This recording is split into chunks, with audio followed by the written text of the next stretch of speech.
Muling pinatunayan ni Roel Carreño na hindi lang basta paggaya sa isang legendary voice ang kanyang talento.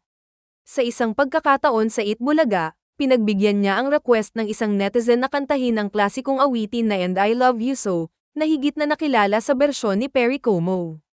Ang awiting ito ay may kakaibang dating, simple, mabagal, at puno ng emosyon, kaya naman bagay na bagay sa malalim at classic na vocal style na ipinapakita ni Roel.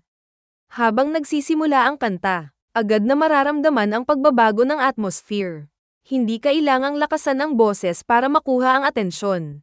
Sa bawat linya, ipinapakita ni Roel ang kontrol sa kanyang boses at ang istilong matagal ng hinahangaan ng mga mahilig sa classic songs. Dahil kilala siya bilang bahagi ng The Clones at sa kanyang pagkakahawig sa vocal style ni Matt Monro, natural na nagiging espesyal ang ganitong klase ng performance. Kapansin-pansin din kung paano niya binibigyan ng sariling emosyon ang kanta. Hindi lamang ito tungkol sa pagkopya sa tono o paraan ng pagkanta ng isang sikat na singer. Mas mahalaga kung paano niya naipaparamdam ang kwento sa likod ng awitin. At sa And I Love You So, iyon mismo ang naging lakas ng kanyang pagtatanghal. May mga awitin kasing hindi kailangang lagyan ng maraming palamuti. Sapat nang marinig ang malinaw na boses, tamang timing, at emosyon na nanggagaling sa mismong mga awit. Ganito ang naging dating ng performance ni Roel. Habang nagpapatuloy ang kanta, parang ibinabalik niya ang mga manunood sa panahon ng mga classic ballad, kung saan mas nangingibabaw ang melody at mensahe kaysa sa komplikadong production. Hindi na rin bago para kay Roel ang kantahin ang mga ganitong uri ng awitin. Ilang beses na niyang ipinakita sa Itbulaga ang kanyang kakayahang bumuhay ng mga kantang naging bahagi ng golden era ng popular music. At sa bawat pagkakataon, napapansin kung gaano siya komportable sa ganitong genre. Ang And I Love You So ay isa rin sa mga awiting bagay sa kanyang vocal character.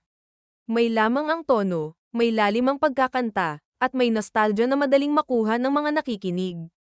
Kaya hindi nakapagtataka kung bakit patuloy na may mga netizen na humihiling na marinig muli si Roel sa mga klasikong kanta. At hanggang sa mga pinakahuling pagtatanghal niya sa Itbulaga ngayong 2026, patuloy pa rin niyang naipapakita ang kanyang versatility bilang performer. Nitong ika-19 ng Agosto taong 2026, muling napansin ang kanyang performance sa programa ng Kantahin Niya Ang Hausun ni Matt Monro, isa na namang classic song na swak sa kanyang vocal style.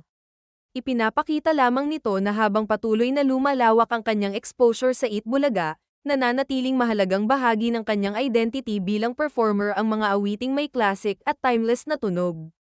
At marahil iyon ang dahilan kung bakit may kakaibang dating ang bawat performance ni Roel Carreño. Sa panahon kung saan mabilis magpalit ang mga uso sa musika, pinipili niyang dalhin sa bagong audience ang mga kantang may sariling kasaysayan at emosyon. Sa bawat request ng isang netizen, bawat pagharap niya sa entablado, at bawat pag-awit niya ng isang classic song, unti-unti niyang pinapatunayan na may puwang pa rin ang ganitong uri ng musika sa kasalukuyang panahon. Hanggang sa muli, maraming salamat po sa inyong panonood. God bless.